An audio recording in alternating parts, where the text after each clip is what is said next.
Hello everyone, आज की इस वीडियो में हम बात करेंगे स्पाइनल कॉर्ड। और स्पाइनल कॉर्ड में लोअर एक्सटेंट की हम बात करेंगे। तो ये लोअर पार्ट जो है इसकी हम बात करेंगे और इसमें हम लंबर पंक्चर की बात करेंगे और स्पाइनल कॉर्ड से रिलेटेड कुछ सिंड्रोम की हम बात करेंगे और स्पाइनल कॉर्ड के जो लोअर एक्सटेंट में जो स्ट्रक्चर होते हैं उसकी हम बात करेंगे। तो देखिए, सबसे पहले क्या दिया गया है कि in adults spinal cord extend at lower border of L1 L2 vertebra. तो देखिए, ये L1 वर्टिब्रा है और ये L2 वर्टिब्रा है।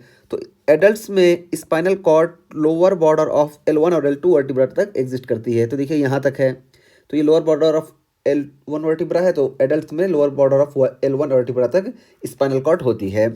और यही अगर हम बात करें चिल्ड्रेंस में, तो चिल्ड्रेंस में ये और नीचे होती है, तो अपर बॉर्डर ऑफ L3 तो यहाँ तक होती है। तो देखिए, अपर बॉर्डर ऑफ L3 तक ये चिल्ड्रेंस में होती है, ये हो गया। और उसके बाद फिर आगे बताया गया कि सब अरकनॉइड स्पेस विच कंटेन्स CSF।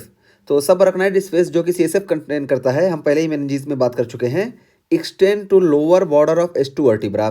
तो ये सब अरकनॉइड स्पेस के बारे में बताया गया कि ये S2 वर्टिब्रा, देखिए यहाँ S2 वर्टिब्रा है तो यहाँ तक ये होता है। तो स्पाइनल कॉर्ड देखिए यहाँ L1 पे ही खत्म हो जा रही है, लोअर बॉर्डर ऑफ L1 पे, और S2 वर्टिब्रा तक ये सब अरकनॉइड स्पेस है। ठीक है, ये देखिए सब अरकनॉइड स्पेस, और इसमें सब अरकनॉइड स्पेस में क्या है, CSF भरा हुआ है, तो वो बताया गया। और एस से हम याद रखेंगे कि सब अरकनॉइड स्पेस जो है S2 वर्टिब्रा तक, यानी 2 S यहाँ पे आ रहा है तो S2 वर्टिब्रा तक ये होता है। और उसके बाद फिर देखिए लंबर पंक्चर की बात कर रहे हैं। तो lumbar puncture is usually perform between L3 L4। तो लंबर पंक्चर जो है L3 और L4 के बीच में परफॉर्म किया जाता है। तो देखिए ये L3 है और ये L4 है, तो इसके बीच में लंबर पंक्चर परफॉर्म किया जाएगा। क्यों? क्योंकि देखिए स्पाइनल कॉर्ड यहीं तक आ रही है, अगर इससे ऊपर हम आ रहे हैं तो यहाँ पे भी रिस्क है कि स्पाइनल कॉर्ड हो सकता है थोड़ी नीचे हो तो डैमेज हो सकती है। इसलिए L3 और L4 के बीच में ज़्यादातर लंबर पंक्चर किया जाता है। या अगर चिल्ड्रेन की बात की जाए तो वहाँ पे L4 और L5 के बीच में, यहाँ पे देखिए ये L4 है और ये L5 है, तो इसके बीच में देखिए यहाँ पे चिल्ड्रेंस में लंबर पंक्चर करना ज़्यादा अच्छा माना जाता है। ठीक है, ज़्यादा सेफ होता है, तो ये हो गया। और लेवल ऑफ क्वाडा इक्वाइना, तो लेवल ऑफ क्वाडा इक्वाइना, देखिए ये क्वाडा इक्वाइना है। क्वाडा इक्वाइना क्या होती है कि जितनी भी नर्व यहाँ से निकलती हैं स्पाइनल कॉर्ड से, क्योंकि स्पाइनल कॉर्ड तो यहीं खत्म हो जा रही है, और कुछ नर्व स्पाइनल कॉर्ड से यहाँ से तो निकलती हैं, यहाँ से सब निकलती हैं, वो इसमें अभी भी रहती हैं। तो ये जो बंच ऑफ नर्व फाइबर होते हैं इसी को हम क्वाडा इक्वाइना बोलते हैं। तो वही बताया गया कि लेवल ऑफ क्वाडा इक्वाइना की यहाँ पे तो स्पाइनल कॉर्ड नहीं होगी लेकिन क्वाडा इक्वाइना होगी, तो वही लेवल ऑफ क्वाडा इक्वाइना पे L3 L4 के बीच में या L4 L5 के बीच में लंबर पंक्चर किया जाता है। और उसके बाद फिर क्या है कि लंबर पंक्चर का गोल क्या होता है, तो ये है goal of lumbar puncture is to obtain sample of CSF without damaging spinal cord. तो लंबर पंक्चर का जो मेन गोल होता है कि वो ऑब्टेन सैंपल ऑफ CSF के सैंपल को हमको ऑब्टेन करना होता है और स्पाइनल कॉर्ड भी ना डैमेज हो। तो इसीलिए देखिए स्पाइनल कॉर्ड यहाँ खत्म हो रही है और CSF यहाँ से यहाँ तक पूरा भरा रहता है, तो यहाँ पे लंबर पंक्चर करना ज़्यादा अच्छा माना जाता है। L3 और L4 के बीच में एडल्ट में, और चिल्ड्रेन में L4 और L5 के बीच में यहाँ पे, तो यहाँ पे हमें CSF भी मिल जाएगा और स्पाइनल कॉर्ड भी डैमेज नहीं होगी, तो हमारा गोल कंप्लीट हो जाएगा। तो देखिए फिर निम्न क्या है, to keep the cord alive keep the spinal needle between L3 and L5। तो देखिए कीप से L3 यानी एक तरह का मिलता जुलता है, कीप L3 एंड अलाइव से L5। तो स्पाइनल कॉर्ड की जो नीडल है, यानी हमें लंबर पंक्चर जो करना है वो L3 और L5 के बीच में करना है, या तो हम L3 और L4 के बीच में करें या L4 और L5 के बीच में करें, तो ये यहाँ पे बताया गया। और फिर इसके बाद देखिए यहाँ पे क्या बताया गया कि कौन कौन से स्ट्रक्चर जो है लंबर पंक्चर में हमें पास करने होते हैं। तो सबसे पहले देखिए कौन कौन से स्ट्रक्चर हैं, यहाँ देखिए सबसे पहले स्किन हमको पार करना है, तो देखिए ये हमारी स्किन हो गई, ये वाली स्किन। उसके बाद फेशिया एंड फैट, तो देखिए ये जो है ये फेशिया एंड फैट हो गया सेकंड। और तीसरे पे है सुप्रा स्पाइनेटस लिगामेंट, तो देखिए ये जो है ये स्पाइनस प्रोसेस है, और ये देखिए ये जो है ये सुप्रा स्पाइनेटस लिगामेंट है, ये सुप्रा स्पाइनस लिगामेंट। तो 3 नंबर पे सुप्रा स्पाइनस लिगामेंट भी हमें पार करना है। और चौथे नंबर पे हमें पार करना है इंफ्रा स्पाइनेटस लिगामेंट। तो देखिए ये जो है ये इंफ्रा स्पाइनेटस लिगामेंट है, तो इंफ्रा स्पाइनेटस लिगामेंट भी हम पार करेंगे। और 5वें नंबर पे है लिगामेंटम फ्लेवम, तो देखिए ये है लिगामेंटम फ्लेवम, तो लिगामेंटम फ्लेवम को भी हमें क्रॉस करना होगा। और उसके बाद फिर देखिए ये वाला ब्लू वाला एपिड्यूरल स्पेस है, तो एपिड्यूरल स्पेस में क्या होता है, epidural anaesthesia needles stop hair. तो हमको जितने स्ट्रक्चर पियर्स करने थे हमने पियर्स कर लिए, अब स्टॉप यहाँ पे जो है नीडल्स को हमको स्टॉप कर देना है। और उसके आगे फिर जब हम बढ़ेंगे तो ये देखिए ये वाला, ये पिंक कलर वाला, ये हमारा है ड्यूरामेटर। और ड्यूरामेटर के लिए एक चीज़ हम यहाँ पे बता दें कि देखिए ड्यूरामेटर और वर्टिब्रा के बीच का जो स्पेस है ये एपिड्यूरल स्पेस है। इसी तरह से ड्यूरामेटर और स्कल के बीच का जो स्पेस होता है उसको क्रेनियम में उसको भी एपिड्यूरल स्पेस बोलते हैं।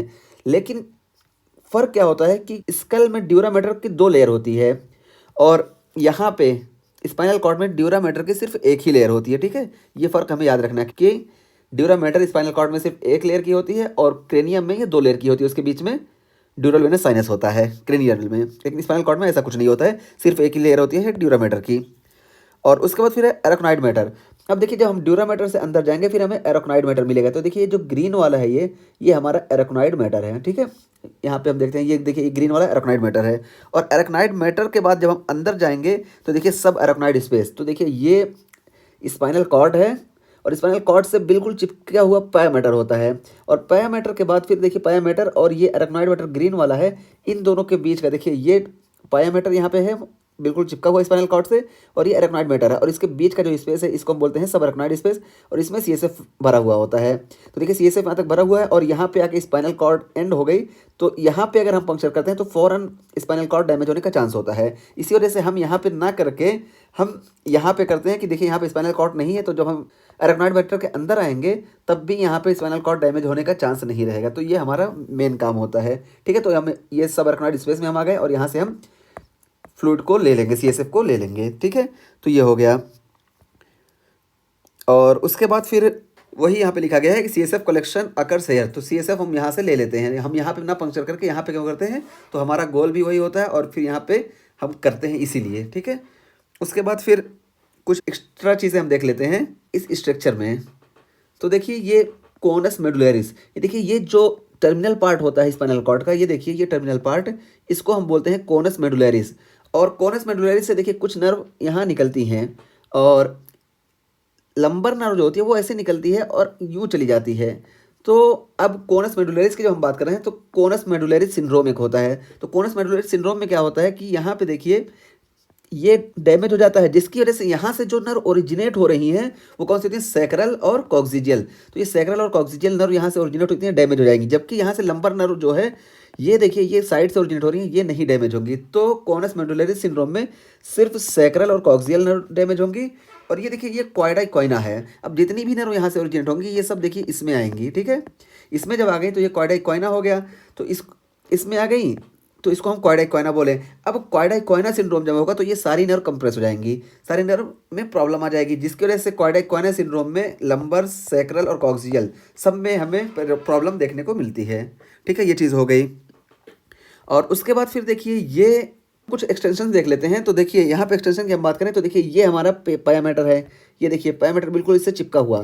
तो स्पाइनल कॉर्ड तो यहीं ख़त्म हो गई, स्पाइनल कॉर्ड यहाँ ख़त्म हो गई, लेकिन पाया मैटर यहाँ से ख़त्म नहीं होता बल्कि यहाँ से ये आगे आता है। देखिए यूँ आगे आता है, ये देखिए यहाँ से आगे आया, यूँ आके आए, बल्कि ये देखिए यहाँ से आगे आके यहाँ तक होता है। तो पाया मैटर यहाँ आके ख़त्म होता है, ठीक है, कॉक्सिक में। तो अब जब यहाँ तक खत्म होता है तो अब यहाँ से यहाँ तक का जो पैरामीटर है इसको हम बोलते हैं फाइलम टर्मिनली, ठीक है। अब ये फाइलम टर्मिनली टोटल 20 सेंटीमीटर का होता है और 20 सेंटीमीटर में भी इसके 2 हिस्से होते हैं, filum terminale internum, filum terminale externum. तो ये देखिए यहाँ से यहाँ तक वाला जो है इसको हम बोलते हैं फाइलम टर्मिनली इंटरनस, और फिर ये जो है ये इसको हम बोलते हैं फाइलम टर्मिनली एक्सटर्नस। तो यहाँ से यहाँ तक वाले पे आप गौर करेंगे तो देखेंगे कि ये जो सब अराक्नॉइड स्पेस है या अराक्नॉइड मैटर, तो देखिए अराक्नॉइड मैटर के अंदर फाइलम टर्मिनली इंटरनस है, ठीक है, क्योंकि अराक्नॉइड मैटर यहाँ तक आ रहा है, ग्रीन वाला है। और अराक्नॉइड मैटर के बाहर फाइलम टर्मिनली एक्सटर्नस होता है जिसकी लंबाई सिर्फ 5 सेंटीमीटर। तो ये 5 सेंटीमीटर और ये 20 सेंटीमीटर दोनों मिलकर फाइलम टर्मिनली की साइज टोटल 20 सेंटीमीटर की होती है। ये फाइलम टर्मिनली के बारे में हो गया। तो पता क्या चला कि इंटरनस जो होगा फाइलम टर्मिनली इंटरनस, ये L1 से लेके L1 पे स्पाइनल कॉर्ड खत्म और ये S2 तक होगा इंटरनस, और एक्सटर्नस जो होगा S2 के नीचे होगा, ठीक है। ये हो गया। तो आज के वीडियो में हमने बात किया कोनस मेडुलरिस सिंड्रोम का, क्वाड्रा क्वाइना सिंड्रोम का, और दोनों में फ़र्क क्या है कि कोनस मेडुलरिस में लंबर नर्व जो होती है वो सेफ रहती है और क्वाड्रा क्वाइना में लंबर भी इन्वॉल्व होती है, क्योंकि लंबर यहाँ से यहाँ तक ऐसे आती हैं, ठीक है।